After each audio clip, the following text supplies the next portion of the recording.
ভারত আমাদেরকে বলে যে আমাদের দেশের সংখ্যালঘুরা তারা নির্যাতিত হয়। ওই ভারতে কিরকম কি পরিমাণ সংখ্যালঘু নির্যাতন হয়, আমি যদি ধর্মীয় উপাসনার কথা বলি তাহলে আমি বলতে পারবো 1992 সালের 6 ডিসেম্বর গেল, বাবরি মসজিদকে শহীদ করা হয়েছে। তারপরে 2020 সালে জয় শ্রীরাম স্লোগান দিয়ে দিল্লির মসজিদে আগুন দেওয়া হয়েছে, মসজিদের মিনারে সেখানে হনুমানের পতাকা উত্তোলন করা হয়েছে। 1 ফেব্রুয়ারি 2024 উত্তর প্রদেশের জ্ঞানবাপী মসজিদের ভূগর্ভস্থ সেই জায়গায় সেখানে পূজা করার অনুমতি দেওয়া হয়েছে। মাত্র হালনাগাদ কয়েকদিন পূর্বে উত্তরপ্রদেশের সাম্বারে সেখানে আবার সার্ভে করার জন্য গিয়ে সেখানে মুসলমানদেরকে হত্যা করা হয়েছে। তো এমন একটা দেশ হচ্ছে ভারত, যেখানে সরকারি তত্ত্বাবধানে সেই জায়গায় মুসলমানদেরকে ধর্মীয় উপাসনাগুলো হামলা করা হচ্ছে। তারা আসে আমাদেরকে বলে বাংলাদেশের সংখ্যালঘু নির্যাতন হয়।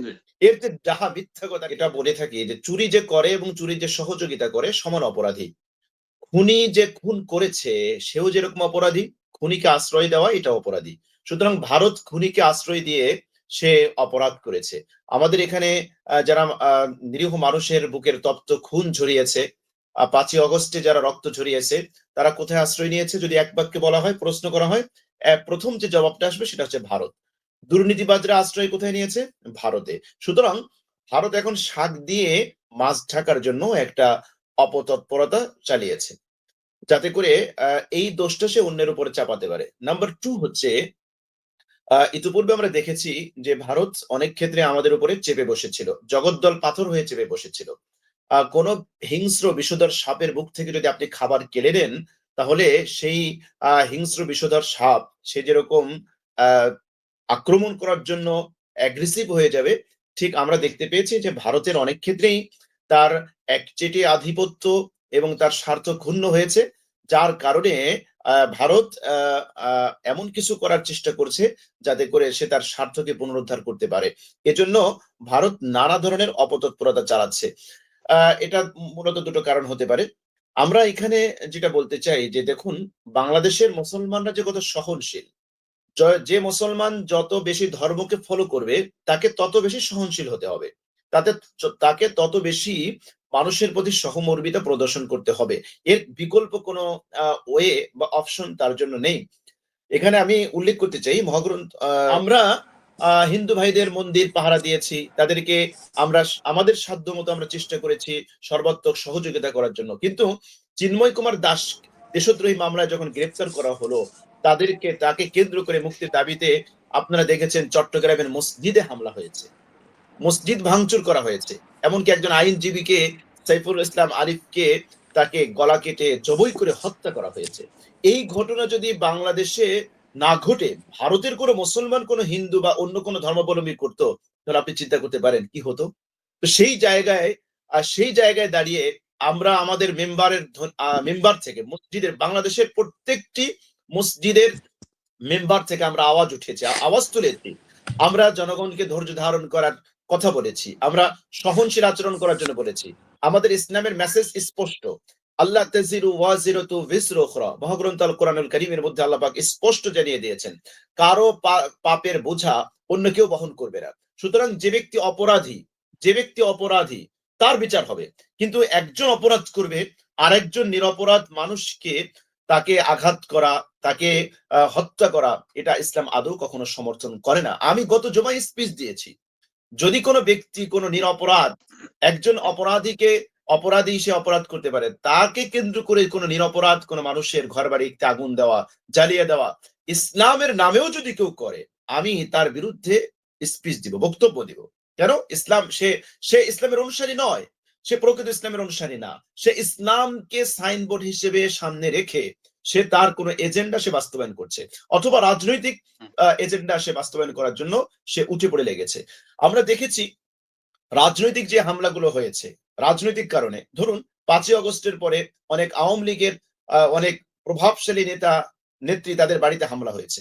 এখন কোন হিন্দু ভাই সে যদি আওয়ামী লীগ করে, আওয়ামী লীগের সেই সুযোগ সে গ্রহণ করেছে, তার বাড়িতে যে হামলা হয়েছে সেটা রাজনৈতিক কারণে হয়েছে। তো অনেক হিন্দু ভাই আছে, অনেক ভাই বোনরা আছে যারা রাজনৈতিক দলের সাথে থেকে রাজনৈতিক সুযোগ সুবিধাগুলো তারা গ্রহণ করেছে ঠিকই, কিন্তু যখন হামলার শিকার হয়েছে তখনই মাইনরিটি, তখনই সংখ্যালঘু হিসেবে তারা নিজেদেরকে পরিচয় দিয়েছে। এটা আমি মনে করি একটা ডাবল স্ট্যান্ডার্ড নীতি, এটা এক ধরনের দ্বিচারিতা, এই ধরনের হওয়া উচিত নয়, বরং তাকে অবশ্যই রাজনৈতিক অন্যান্য ব্যক্তিবর্গের বাড়িতে যেভাবে হামলা হয়েছে সেও হামলার শিকার হয়েছে। এটা রাজনৈতিক কারণে হয়েছে, এটা ধর্মীয় কারণে হয় নাই। দ্বিতীয়ত আমরা যে কথাটি বলতে চাই যে ভারত আমাদেরকে বলে যে আমাদের দেশের সংখ্যালঘুরা তারা নির্যাতিত হয়। ওই যে আমি একটা উদাহরণ প্রায় দিয়ে থাকি। ঝাঁঝর আছে ঝাঁঝর, যে ঝাঁঝরে মুড়ি তৈরি করে, আমাদের গ্রামের ভাষায় ঝাঁঝর বলে। তো তার পাছায় তো অনেকগুলো ছিদ্র আছে। তো সেই ছিদ্রর কারণে সে অনেকগুলো ছিদ্র তার পাছায় থাকে যাতে বালুটা পড়ে যায়, মুড়িটা থেকে যায়। সে সুইকে ডেকে বলে তোর পাছায় ছিদ্র। ভারতের অবস্থাটা ঠিক সেরকম হয়েছে। ভারতে কিরকম কি পরিমাণ সংখ্যালঘু নির্যাতন হয়, আমি যদি ধর্মীয় উপাসনার কথা বলি তাহলে আমি বলতে পারবো 1992 সালের 6 ডিসেম্বর গেল, বাবরি মসজিদকে শহীদ করা হয়েছে। তারপরে 2020 সালে জয় শ্রীরাম স্লোগান দিয়ে দিল্লির মসজিদে আগুন দেওয়া হয়েছে। মসজিদের মিনারে সেখানে হনুমানের পতাকা উত্তোলন করা হয়েছে। 1 ফেব্রুয়ারি 2024 উত্তর প্রদেশের জ্ঞানবাপী মসজিদের ভূগর্ভস্থ সেই জায়গায় সেখানে পূজা করার অনুমতি দেওয়া হয়েছে। মাত্র হালনাগাদ কয়েকদিন পূর্বে উত্তরপ্রদেশের সাম্বারে সেখানে আবার সার্ভে করার জন্য গিয়ে সেখানে মুসলমানদেরকে হত্যা করা হয়েছে। তো এমন একটা দেশ হচ্ছে ভারত যেখানে সরকারি তত্ত্বাবধানে সেই জায়গায় মুসলমানদেরকে ধর্মীয় উপাসনাগুলো হামলা করা হচ্ছে। আমি এখানে কয়েকটা কোট করি, একটু দেখাই যে ভারতে কি পরিমাণ সংখ্যালঘু হামলা হয়। 25/1/2024 ঢাকা পোস্ট, ভারতে মুসলিম ইস্যুতে 3 মুসলিমকে হত্যা। 23/7/2019 দৈনিক ইত্তেফাক, জোর করে জয় শ্রীরাম বলানোর পর মুসলিম যুবককে হত্যা। 11/5/2023 বিবিসি বাংলা, একের পর এক মুসলিম যুবককে হত্যা। ভারতে আবারও আতঙ্ক ছড়াচ্ছে কট্টরপন্থী গোরক্ষকরা। 16/10/2015 16/10/2015 বিবিসি বাংলা, ভারতে থাকতে হলে গরুর মাংস বাদ দিতে হবে। হরিয়ানা রাজ্যের মুখ্যমন্ত্রী বিজেপি নেতা মনোহর লাল। 18/6/2024 ডয়েচে ভেলে, গরুর মাংস রাখার অপরাধে 11 জনের ঘর ভাঙল পুলিশ। 30/9/2015 বিডি নিউজ 24, ভারতে গরুর মাংস খাওয়ার গুজবে একজনকে পিটিয়ে হত্যা। 19/11/2020 সময় নিউজ, ভারতে মুসলিম তরুণীকে কেরোসিন ঢেলিয়ে পুড়িয়ে হত্যা। 16/5/2023 বিবিসি বাংলা, মুসলিম গণহত্যার ডাক দিয়েও ভারতে দোষীরা পার পেয়ে যাচ্ছে। 23/6/2019 দৈনিক কালের কণ্ঠ, 18 ঘন্টা পিটিয়ে মুসলিম যুবককে খুন, জয় শ্রীরাম বলতে বাধ্য করা হয়। এরকম হাজারো এক্সাম্পল দেওয়া যাবে। তো তারা আসে আমাদেরকে বলে বাংলাদেশের সংখ্যালঘু নির্যাতন হয়। এর যে যাহা মিথ্যা কথা কি হতে পারে? আজ পর্যন্ত এমন কোন এক্সাম্পল আছে বাংলাদেশে? কেউ বলতে পারবে যে কোনো হিন্দু বা কোনো খ্রিস্টান অথবা কোনো বৌদ্ধ তাকে জোর করে অস্ত্র থেকে আমরা বলেছি আল্লাহর নাম নিবি, না হলে তোকে হত্যা করব? আমরা কি কাউকে বলেছি যে গরুর গোশত খেতে হবে, তা না হলে হিন্দুকে হত্যা করবো? এরকম করে এক্সাম্পল আছে? আমি গত জুমায় স্পিচ দিয়ে বলেছি যে যদি কোনো ব্যক্তি এরকম বলে থাকে ধর্মের নামে, ধর্মর নাম ব্যবহার করে যদি কাউকে বলে যে তুই যদি কোরবানির গরুর গোশত না খাস তাহলে তোকে মারবো, পিটাবো, এরকম যদি কোনো এক্সাম্পল থাকে, যদি কেউ ব্যবস্থা না নেয় আমি তার বিরুদ্ধে ব্যবস্থা নেব, অ্যাকশন নিব। কেন? এটা ধর্মের কথা না, এটা ইসলামের কথা না। সুতরাং ভারত আসে আমাদেরকে সংখ্যালঘু নির্যাতনের কাহিনী শোনাতে।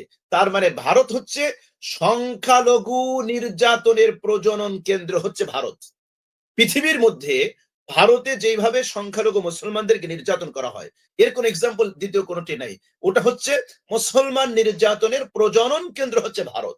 সেই ভারত যখন আমাদেরকে বলে সংখ্যালঘু নির্যাতন, তার মানে উদর পিণ্ডি বুদর ঘাড়ে চাপানো। সুতরাং আমি আমাদের দেশে যারা আছে, আমাদের হিন্দু ভাই, খ্রিস্টান ভাই, বৌদ্ধ ভাই যারা আছে, আমরা তাদেরকে সংখ্যালঘু আমরা ভাবি না, আমরা তাদেরকে মাইনরিটি ভাবি না। তাদেরকে আমরা আমাদের ভাই মনে করি, তাদেরকে আমরা আমাদের দেশের নাগরিক মনে করি। আমার যেরকম নাগরিক অধিকার আছে তারও সেরকম নাগরিক অধিকার আছে। আপনার এই টক শোতে আমি বলেছি, বহুবার বলেছি যে হিন্দুদের ঘর বাড়িতে কারা আগুন দেয়, আমার কাছে ডকুমেন্ট তৈরি করা আছে। আমি এখনই পত্রিকার উদ্ধৃতি দিয়ে যতগুলো হামলা হয়েছে নাসিরনগর থেকে শুরু করে নিয়ে যশোরের মালপাড়া সহ যত হামলা হয়েছে, কারা হামলা করেছে, আমি এখানে একেবারে পত্রিকার এভিডেন্স সহ আমরা দিতে পারবো।